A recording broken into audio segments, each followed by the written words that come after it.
Well, I think the most important thing is that AI can support teamwork and enhance our work, but we need to focus more on human and cognitive skills. Something that will collaborate with the team, but the team makes decisions. The team uses skills of learning mindset and critical thinking and empathy, emotional intelligence to create better solutions for other people. People create for people, working with people, and AI is just helping in that.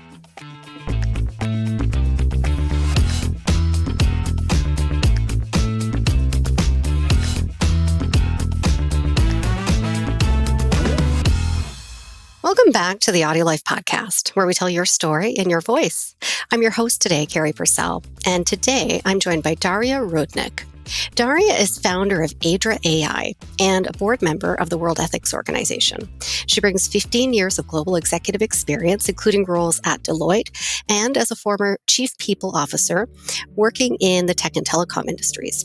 She's actually worked across 6 continents and has guided organizations through major challenges, including things like the great financial crisis, wars, and COVID-19. Today, she helps leaders break free from overwork by building self-sufficient teams to stay ahead of the rapidly evolving landscape and leveraging AI to do that. Now, you can learn more about her work in her newly published chapter of The AI Revolution: Thriving Within Civilization's Next Big Disruption. And Daria's chapter is chapter 26. We're going to talk about it today. It's entitled 3 Critical Skills Teams Need in the AI Era. So if you're joining us on YouTube, you can see a little snapshot of the cover. You can see a little bit about her chapter, which we'll discuss more. And you can also learn more on her website, which is her name, dariarudnik.com. So, Daria, welcome to the show. I'm so excited to talk to you today. Thank you, Carrie. Thank you. I'm very excited to be here. I'm very excited about the book that we co-created with 34 amazing AI experts and authors. So yeah, I'm kind of anticipating to this conversation. Yeah, that's right. And that's wonderful. So people that follow the show, you will have heard from some of our co-authors already. We've had some of these conversations. It's 34 of us globally coming together to talk about the future, not just the future and the today of AI from different perspectives in different domains, in different regions, and so on. So I'm really excited about, digging into Daria's today and what you can learn, but what you can actually just apply to your work today. Daria, maybe we'll start there. So if I asked you to tell us about your chapter in 60 seconds, what's that short intro that people can expect? Well, the chapter, what's not to expect, the chapter is not about technical side of AI, because there are many experts writing about that. Yeah. But what I've noticed is how people sometimes don't use AI the best way, and how teams in this new era need to start human AI collaboration and need to learn how to collaborate with AI effectively without offloading decision-making and delegating decision-making to AI, but rather taking insights from AI and enhancing and developing their human cognitive skills like learning mindset, emotional intelligence, and critical thinking. Wonderful. So your chapter says we're going to learn, we're going to focus on the 3 skills. So are those are the 3 skills that you just shared with us? Yep, that you dig into more? Now, you talk earlier in your chapter about a few really interesting things. So you talk about, as you just said, how teams and AI can succeed, but also how they can fail, and really highlighting how to manage that, how to look for those success strategies. You talk early on, so we'll get into some of those. You talk early on about cognitive offloading. I thought it would be really valuable to just explain that to our listeners at the beginning. Mm-hmm. Cognitive offloading is actually a good thing in some way, because there's so much information. We don't have to, and we don't have to remember all of that. When you go to the supermarket, you have a shopping list. And when you're driving somewhere, you don't have to remember the route, because you don't have to study the map, because you have a navigator. But sometimes and there are things you can delegate to AI, technology. Sometimes it's called the Google effect, when you don't actually learn things because you can always Google them online. And again, when it's about the recipe, I mean, Google it, you don't have to remember that. Yeah. But when it's about some deep knowledge or some things that your product, things you produce, your relationship with customers, insights you're getting from your customers, those things should never be delegated or offloaded to technology. And that when I talk and write about cognitive offloading, I want to warn leaders and teams to overuse AI in that sense. Yeah, excellent. So, I mean, there are, and you talk about this really clearly, as you just did in the book, right? There are aspects of cognitive offloading that kind of open up mental space for, let's call it, more important tasks or other tasks that we should spend our mental energy on. So something like remembering a shopping list, maybe that's a great thing to offload. There's a benefit there. But with AI, there can be some risks to, and you can speak to this more, of course, but there can be some risks to our performance, our engagement, our critical thinking skills if we offload the wrong types of tasks, right? So with teams, and particularly as leaders of teams, being able to assess what tasks could be offloaded, could be delegated becomes really important. And you talk about that. Is that a fair kind of recap? Yeah, sure, yeah. Absolutely. So I loved, in the book, you kind of take it, the next step that you take us to is a checklist to figure out what we can offload to AI, what we can delegate, and what we shouldn't. And you do talk about the difference between delegating, collaborating, or leading, right? So if we think about like AI from a technical perspective, it's almost, what are the tasks we can fully automate? What are the tasks that we should either use as kind of decision support for the human or have human in the loop on? And then what are the tasks that we really, if we're leading it, that we just really shouldn't be using AI? Is that fair? Yep. I'm just saying that this distinction it's not like specific buckets where you can put. It's kind of start the conversation and thinking about where that task belongs. Yeah. So how, I'm going to open the book because you do this nicely. I'm going to encourage people, we can't give you everything on the show. You'll have to actually dig into the book to get some of it. But you do offer a really, really nice checklist, right? So I think you call it the AI Task Navigator. Can you maybe give a kind of a hint or a sample of how that works to help people kind of parse what tasks make sense to incorporate AI or not? So basically, everything that requires analysis of lots of information should be done with the help of AI. And then the question is whether it's, what are you going to do with those insights? Is it something that's repetitive, it's very, the process is very clear, everything is super structured, there is no unpredictability? You can delegate it to AI or any other technology that you're using. But if the result of those insights and then the data that you analyze is something that relates to the core of your product or relationship with your clients or any other human collaboration, that you need to jump in and actually use and analyze those insights. When you have a conversation with a person, I don't think you need AI to build relationship with them. Although now I kind of started thinking you might use it to prepare for the conversation. You might use it as a personal coach and trainer. But when you are in the conversation with someone, AI will be just a distractor there and will take your focus away from the human-to-human connection. And when you need empathy and when you need emotional intelligence to connect with another person. Yes, wonderful. So you talk about ensuring that AI doesn't replace people but empowers people. Recognizing where those human skills, be it empathy or various other human skills, are important to retain versus what AI can help empower us with is really important. Now, if for anybody listening, if that didn't sound like something you can use today, in the book you're going to get this list that says, I'll try to show you here for a minute.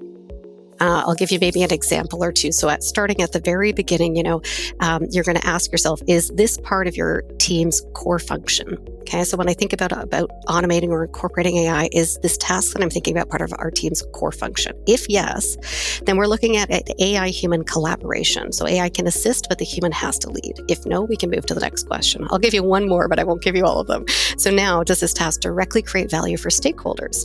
If yes, AI-human collaboration can work, so AI supports, but humans ensure quality. If no, we can move on to the next question, and so on. So it's really broken down that if you're listening and you're saying, hey, that's really important, but I don't know how to do it, dig into the chapter 26 and that checklist and just walk yourself through that thinking.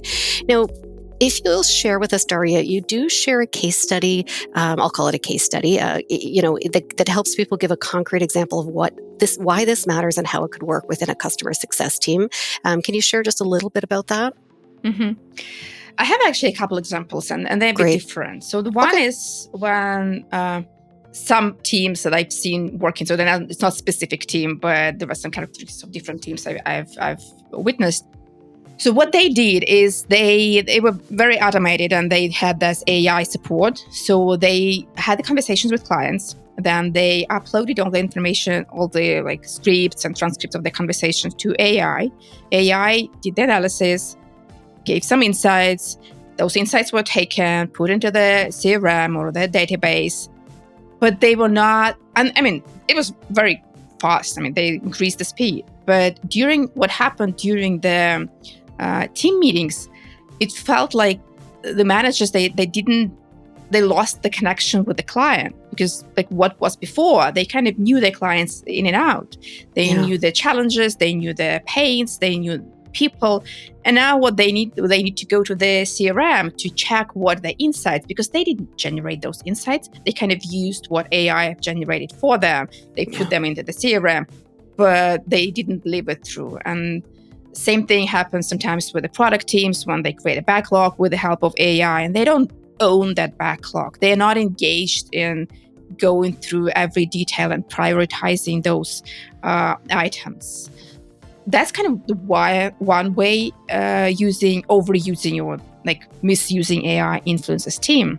The other I recently noticed is there was a manager and she was struggling with the team issues. There was some unmotivated employee. So she went through the course. She learned some frameworks. What she did, she described the situation to AI, uploaded the framework. AI gave her nice recommendations based on the framework, what she needs to do. And that's it. Because she had that dopamine kind of, okay, she's accomplished something as if she has solved the situation. Yeah. And that's, of course you can't control that. And it might sound, strange, but we are human beings. There is a biology inside us. When we accomplish something, we have this dopamine hit. And then, okay, we feel good. And there's no motivation to move forward and actually act on that unless you use your critical thinking and learning mindset and move forward with this plan. Yeah, excellent. Good examples. So I know I jumped right into the book. Tell us a little bit about your professional background, and I'm particularly curious about your coaching and having developed an AI coach. Well, my background is mostly in HR and organizational development. As you mentioned, I was chief people officer for mostly tech and telecom companies.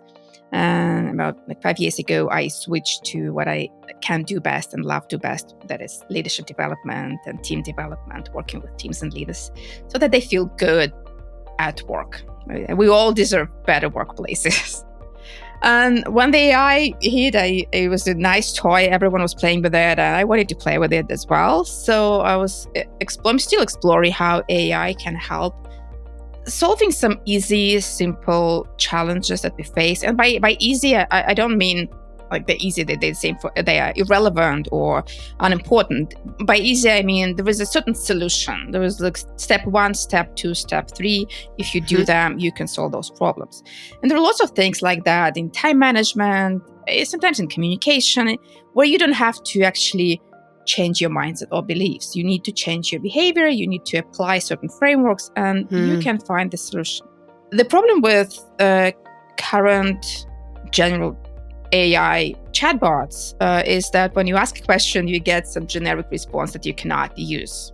So what I was trying to do is help people go through the challenge using some concepts that AI will find in those challenges, like motivation or engagement or collaboration, provide some frameworks that the person can use. So that kind of breaks down the complex challenge, a complex problem into smaller bits that are manageable, that are doable, and providing some frameworks that people can try and use. Because you don't need coaching, like human-to-human coaching, to solve some easy changes. You can do it yourself with the help of AI. But when it comes to something that's like really major, something that you try to do over and over again, you can't do that. It just doesn't go. You need someone from the external. You need a human to support you in this hard change. So I kind of wanted to differentiate my work. Like, let's focus on important stuff and let's spend your time and money in on something that really matters. And all the easy challenges you can tackle with the help of AI. Very, very neat. So this tool you've created, or the website where I can go find it, is Adra AI. Can anybody use it? Is it just for your clients? Is there kind of a prescripted way for, when to go to an AI coach versus a human coach? Anyone, well, for now, and I really think forever anyone can use it. It's still in development. It still doesn't do everything I want it to do. I'm still playing with it, and I really love feedback and seeing what people talk and how they communicate. So yes, anyone can use that. And you can start using it with any problem, any question that you have. And then when you feel stuck and you see that AI is not helping you, then you can go to human coach, whether it's me or you or someone else who can help them tackle their problems. But for now, anyone can use it at Adra AI, and it'll help me make it better. Wonderful. Very, very cool. I hope people check it out, play around with it, give you some feedback and some user testing. I think I want to dig into your professional career a little bit more, because you have such an interesting and rich background. And one element I want to ask you about that I don't know a lot about is you have worked across 6 continents, a lot of geography, a lot of, major challenges, as we mentioned. Tell us a little bit about that journey. I was lucky enough to work for some great companies that first they were the first to introduce me to different countries. I'm originally from Moscow, Russia, and while being there, I used to work with European offices, with Baltic countries, with Sweden, Nicaragua, Peru, some Asian countries, lots of different locations. On one hand, it gave me this broad perspective. On the other hand, when people ask me about cultural differences, I say, well, humans, we're all different.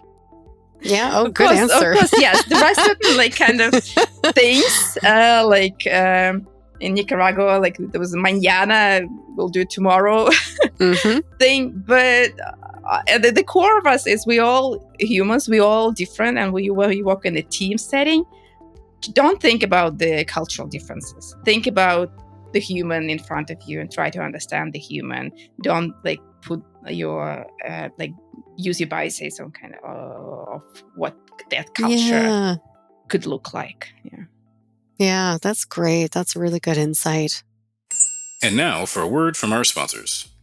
Ready to share your stories and life philosophy, or capture those of a parent or grandparent? Or maybe a corporate package is right for you to build connection across your workforce and add value to your clients. Visit AudioLife.io today to learn more. Our listeners will get 10% off using discount code GIFT10 and order number AudioLife Podcast. AudioLife, where memories find their voice. How can I think about that in the context? I'm based in Canada, so we're still very, very aware and proactive about trying to create diverse teams and valuing and learning from and honoring, multiculturalism. So how do I think about I think it's very, very fair and insightful to say, you know what, every human is different, and whatever you might think about their culture is not a fair bias to bring in, right? You told us where you were born, but you've lived all over the world, right? There, you have a lot of influences in that I can't just say, okay, well, you're, I can't just kind of put you in a box. So how do I think about that in the context of diversity, particularly if we're measuring diversity on teams? I was thinking about one organization recently, and I'm not a fan of kind of policies for diversity because you can't fake it. I mean, you can have as many women or like minorities on the team, but you can't fake real diversity. And what shows up is when you have a team, you kind of measure it post factum, when at some point you see that in this team, for example, women is leaving the board, or every minority is not staying for a long time. And then that is an indicator. It's not the policy. It's not what we say on the website. It's how we behave and what happens and how we analyze things when someone with different opinions, someone with different background is leaving or is feeling uncomfortable. That is where we should address diversity. And if an organization really wants to do that, that's the point to start those conversations and trying to understand, okay, how can we help? How can we fix that? Great. Good. Thank you for that. Tell us a little bit about your work with the World Ethics Organization. I met Richard Messing, who's the president and founder of the World Ethics Organization, at the time when I really needed more ethics. It was the time when the Russia-Ukrainian war started, and I really felt that ethics is what we need. And I still believe, I still, like 4 years later, I still feel that we do need a lot of ethical conversations. People very easily take sides and say this is right and this is wrong. But ethics is not just about stating what's right and what's wrong. It's about trying to find and discuss and kind of think through. And again, critical thinking, learning mindset, and emotional intelligence are very important while exploring ethical questions. So, like I joined as one of the first members of the board. And what we're doing, like we bring lots of great people from academia, from business, from tech. And we're still a startup. We're still a small startup. We're sometimes very ineffective. Sometimes we're amazing. That's how it goes. yeah. But what we're trying to do is we're trying to make the world more ethical, so people talk about ethics, think about ethics, learn ethics, and hopefully that will help us live, or at least our children live in a better world. Yeah, wonderful. So a couple of questions on that. Discussing and considering perspectives on what's ethical is part of the exercise. Do you, and within the organization, do you use or develop any frameworks to help to kind of navigate that conversation at all? We have a change agent course that is kind of helps people understand the paradoxical nature of human being, where we always face a paradox and how we solve those paradoxes. We have the ethical roundtables. These are weekly conversations where people meet and discuss ethical dilemmas. At some point, we thought of, okay, should we create an ethical framework that would like fit everyone? And we understood that we can't. Because ethics is different. That's where culture takes place. That's, you cannot create an ultimate ethical code. But you can start having those conversations through these discussions or a course, or these are the main things that we have now that help people have those conversations. Okay. And are those conversations ever centered around ethics with AI, where, of course, there are lots and lots of risks and concerns? Well, we do have AI on our agenda. To be honest, I'm not sure. I guess probably. I'm not sure. I'm not present at every ethical roundtable. They're on the weekly basis, and most probably they had some conversations there. But AI is definitely on the agenda. Yeah. Okay. Great. Just a very, very interesting area at the moment. So curious what people are talking about, what they're working on. So from your, a couple of questions just from your work on the book. On a personal side, was there anything that you wrestled with that, you debated internally as you wrote, and maybe it made it in the book or maybe it didn't? How much should I use AI while writing the book? Yeah, excellent. I love that. Do you want to expand on that? It's a learning curve. Again, how to use AI, when to not to use AI. And this Task Navigator, AI Navigator actually helped me. Excellent. It did help me with research about the cognitive offloading and Google effect and things like that, and some scientific background, like research on those topics. It did help me with some more structured approach to like how to structure the chapter. It did definitely help me with my spelling and grammar, because English is not my first language. At some point, I kind of tried to use it to create like text, but it didn't sound like me. And I know you can train it to sound like me, but so it was kind of a mixture. Like it helped it creating something, I would write it or write something, it changes the wordings to sound it more natural. So kind of this kind of collaboration. Yeah. So I love that you shared that. I think, when people read text today, they're definitely wondering how much has been AI generated or supported. Throughout this book, you get a huge range of styles of expertise. I'm sure in many ways that people did use AI for support. You can tell that AI did not write the book. But yours is the first chapter. Now, I haven't read them all yet, but I'm more than halfway through the book. Yours is the first one that I've seen with a disclaimer on the end, which I really liked. Do you want me to read it, or do you want to just explain what you? Okay. Because I think I just said. Yeah, you did. So you say so you put right at the very end. You put it literally says disclaimer. This text was created with the help of AI, cross-checked with multiple LLMs, and ideated and edited by humans. According to the AI Task Navigator, this chapter qualifies as an AI-human collaboration. So I really liked that, practical, everyday, like how are we using it? Where does it make sense? Is doing a kind of a spelling and grammar check today? Absolutely. Why not, right? Doing a full translation, I think for, there are some kind of low risk use cases where that's perfectly fine to do a full translation of your chapter in here. I don't think, probably not. I'm not the expert, but I don't know that it's at the point where it can get the nuances, but anyway, who knows? But yeah, just kind of looking at that workflow where it can help with some of the research or some of the ideation or structure, or even just giving, putting your chapter in and getting feedback on it, having AI act as a reviewer for you, or having, those kinds of tasks. So anyway, I liked your honesty and openness about how you used it, because everybody's wondering, and we're talking about, what are the right ways to use this? What are the most benefit that we can get, and how can we avoid risks? So I want to, as we go into just a little bit more on the personal side, I want to ask you a couple of things about so maybe a favorite use of AI in your personal life.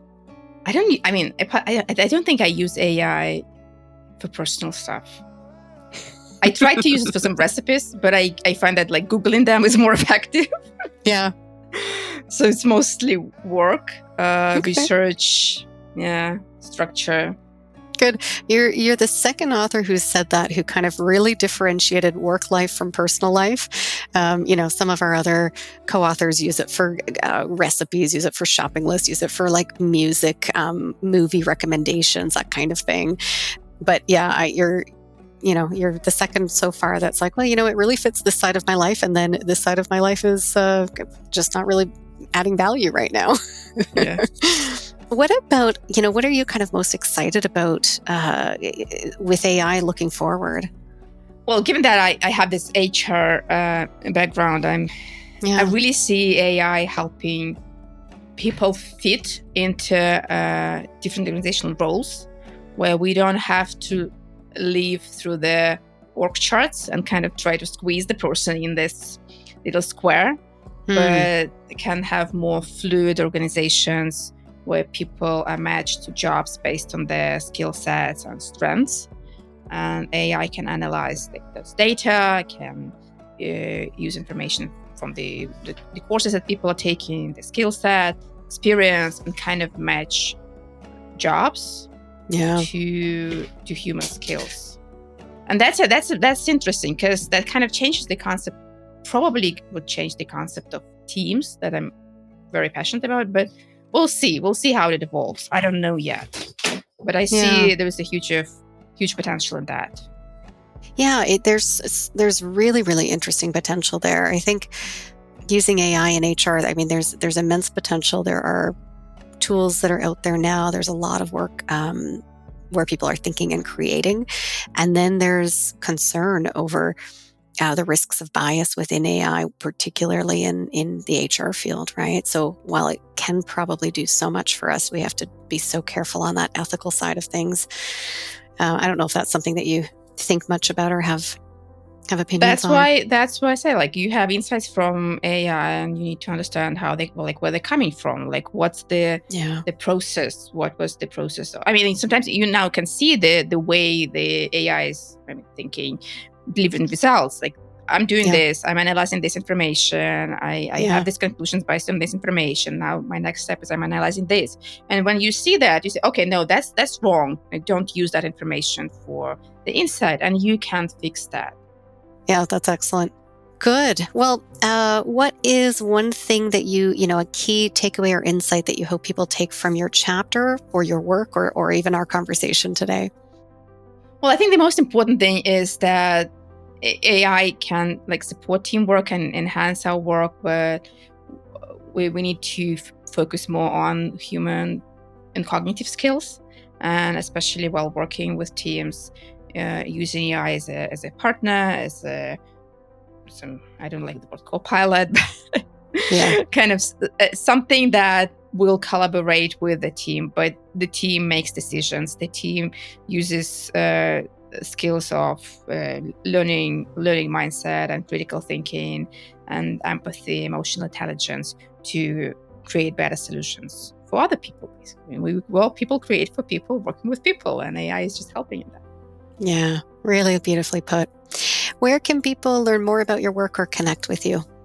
I think the easiest would be on LinkedIn. I'm very active on LinkedIn, so I'm happy to connect, happy to chat. There is a link to my website, to my Calendly link. So I think LinkedIn is the best. Good, excellent. And we can put in our show notes and on YouTube, we can put links for Daria's contact information for you. Daria, was there anything else you wanted to share with our audience that I haven't asked you about? Actually, yes. Good, please do. Apart from being the co-author of this amazing book with so many great AI experts, I am about to publish my own book, my solo book. That's called Clicking, and it's about building self-sufficient teams. So it's about how leaders can help teams be more effective and engaged, and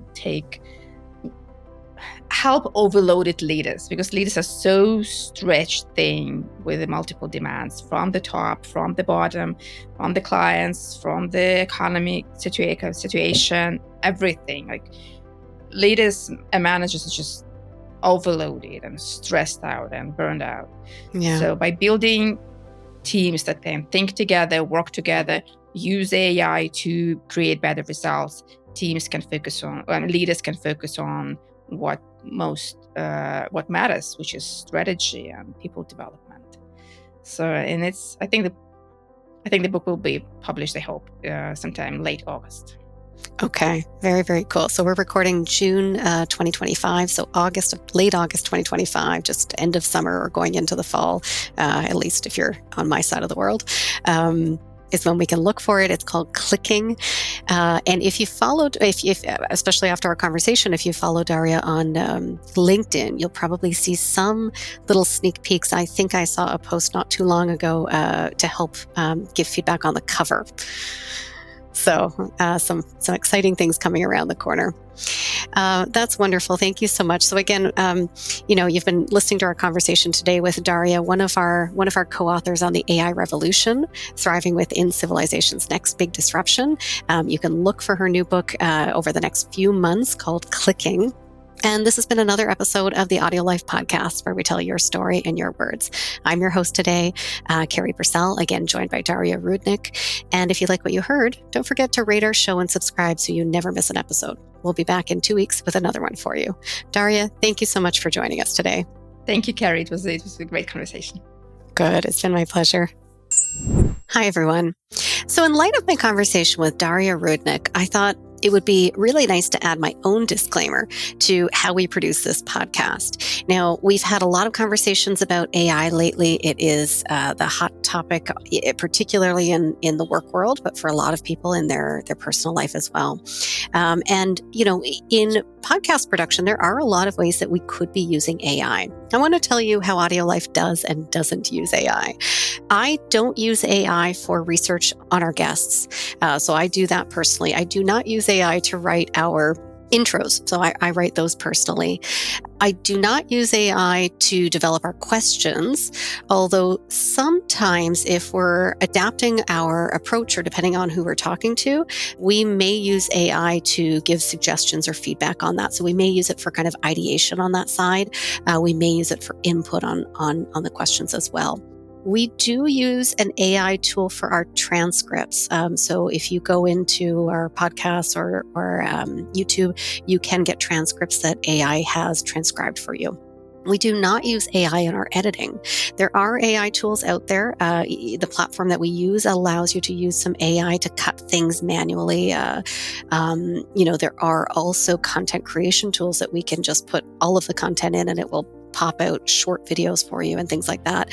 Though we've tested and played around with those, we don't use those. So we use human editors. You've probably heard about our superstar audio engineer C at some point in the past.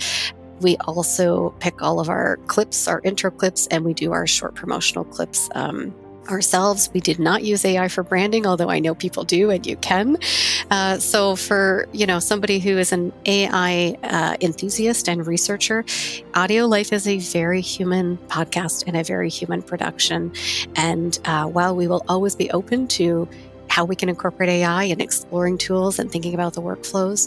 One of the things that you will have taken from the conversation with Daria is the importance of valuing that human piece, right? So where is human empathy important? Where is human creativity important? Where is those critical thinking skills important?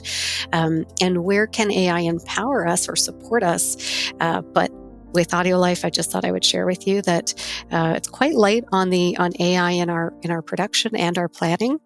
I will give you one more. When we do our show notes, our head of ops who prepares the show notes will use an AI summary to begin with.